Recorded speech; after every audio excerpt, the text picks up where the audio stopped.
Hello, and welcome to this training video showing you the Greenfield tool open source application and walking through an example case of how to use it to help complete parts of the Step 1 environmental profile of the Greenfield tool. Understanding the environmental setting at the earliest stages of work allows for timely consideration of environmental risks or vulnerabilities in the design of mine action programs. Global source data has its limitations compared to localized datasets, consultation with local communities, local expertise and authorities, and observations in the field, which should all be sought, but it is a useful starting point. This platform aims to present the data that's most useful in a way that's clear and understandable. This is what you'll see when you open the application. On the left-hand side, you'll see some instructions, and the data layer is categorized. These match categories given in the environmental profile. On the right-hand side, you'll see brief information about the app and a link to guidance, further information, and frequently asked questions. This panel will also host the analysis and information for each layer once we start to browse some of the data. At the top, we have area of interest, hide area of interest, center map on area of interest, reset map, and measure distance buttons. And in the bottom corners, you'll see these two buttons to collapse the side panels. This can be useful if you're working on a smaller screen or if you just want to see more of the data that's on show.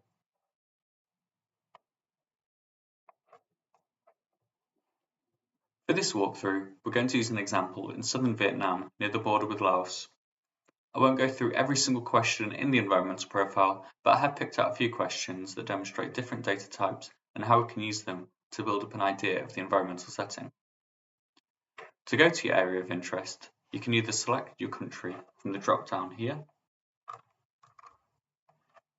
You can scroll using your mouse or these buttons in the top left of the map, or you can use the Search Places toolbar where you can put in coordinates or a place name.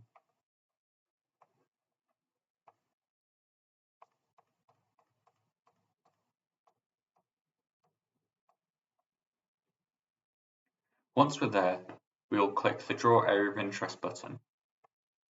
I'm using a computer, so I can click where I want the vertices to be. If you're using a tablet, it's important to remember that you only need to point and click where you want those corners to be. If you try to use a sweeping drawing motion, it won't work. And then when you click back to the original point, your area of interest will complete. If you're not happy with your area of interest, you can either move it around, you can click on a point to edit the shape, or if you just want to redraw it completely, you can click on the Draw Area of Interest button again and redraw.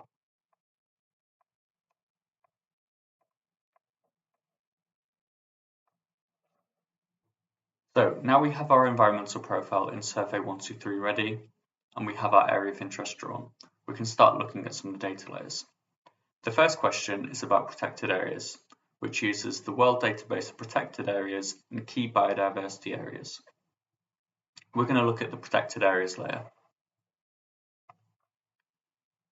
This layer is made up of points and polygons, each representing a protected area. And on the right hand side, we can see a list of those protected areas that are directly intersecting with the area of interest or nearby, along with some basic information about those areas.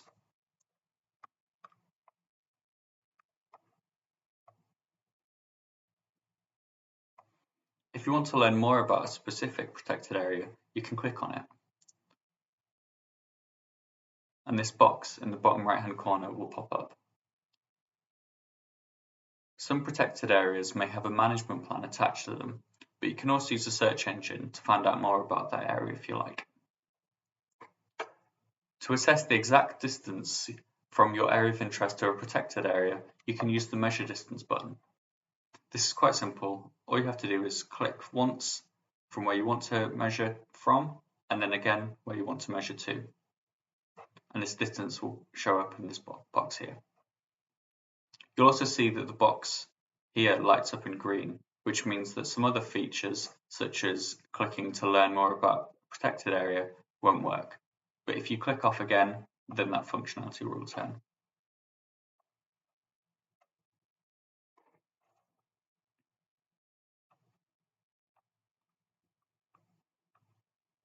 If you think your area of interest is obscuring what's on the map, you can click the Hide Area of Interest button to just leave the outline.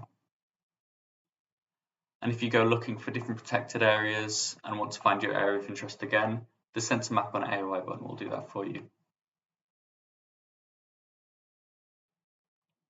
Going to our Survey 123 form, we can fill in the number of protected areas and where they are compared to our working area. So here we have protected areas that are between 2 and 10 kilometers of our protected area. And we can give some information about them. So they were these two.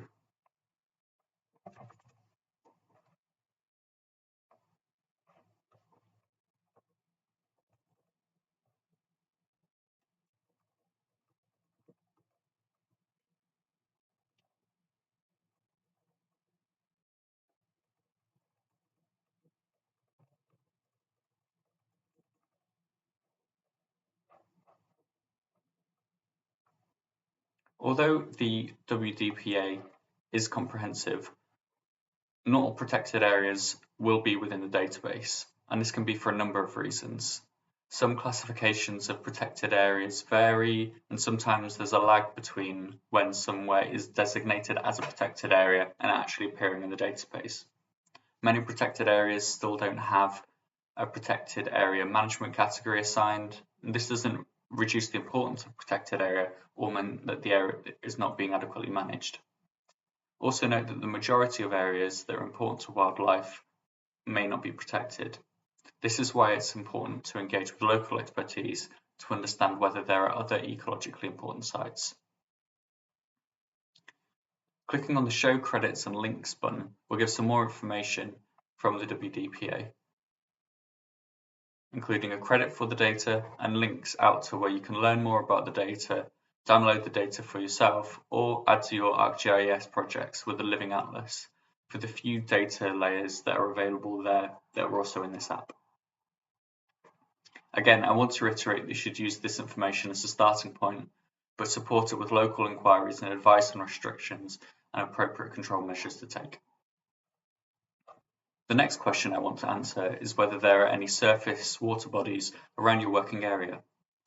It requires a bit more consideration and analysis due to the limitations of the data, and we need to use the river analysis and surface water analysis layers. The first layer is the JRC surface water occurrence layer. It looks at hundreds of satellite images and detects water across all of those images. The layer shows how regularly water is detected, and it's best suited to detecting lakes, reservoirs, and wider rivers. Water occurrence can help understand seasonal variations, and the normalized change layer can help detect what changes there are or may have been over the longer period. So if we look here, we can see that there's rarely water here, but there's always water around this part.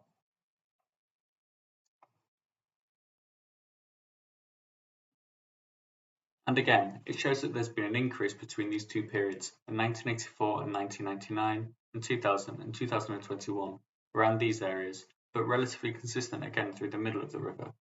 Together, these layers suggest an increase in seasonal flooding.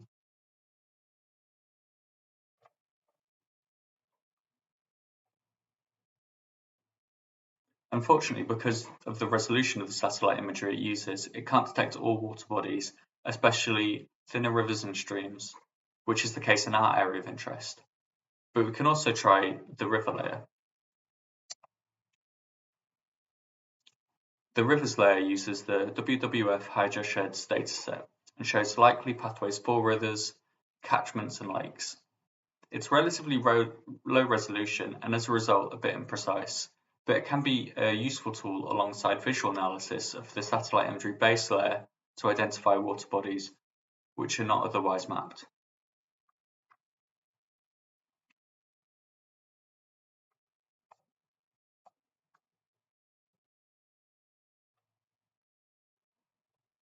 So on closer inspection, you can see here how the data plots quite a straight line, but on the satellite imagery, there is what appears to be a stream around it.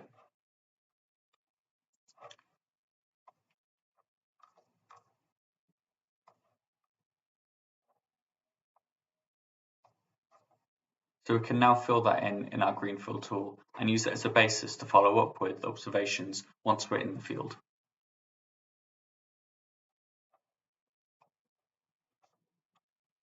The last questions I want to answer are about rainfall amounts and patterns.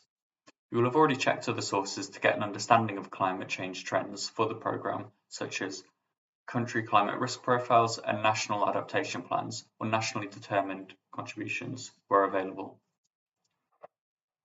This layer is formatted a bit differently, in that there's no information on the map itself. The really important information here is on the Analysis and Information panel. Here we can see two charts showing rainfall amounts over the past 50 years and average monthly precipitation for two periods between 2014 and 2024 and 1984 and 1994. This uses the ERA 5 land monthly aggregate dataset, and everything shown here is averaged across your area of interest.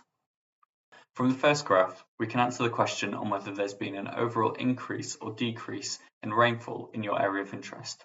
That should be evident from whether the trend line is increasing or decreasing.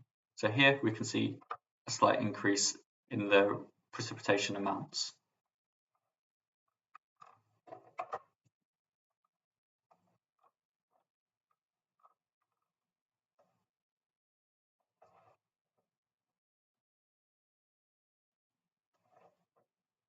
Changes in the patterns of annual rainfall in your area of interest can also be seen.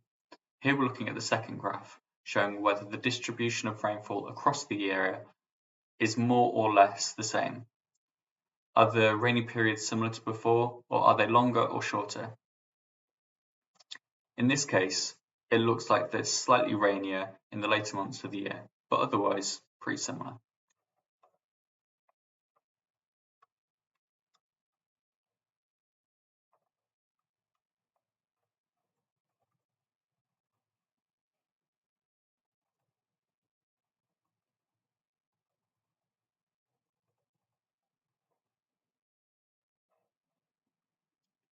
So this can be used to help inform your environmental profile accordingly with information on the changes and patterns which may be needed to inform program planning. So hopefully that's given an overview of the Greenfield tool open source application. Let us know if you found this video useful or if you have any questions about any aspects of the application. And thank you very much for watching.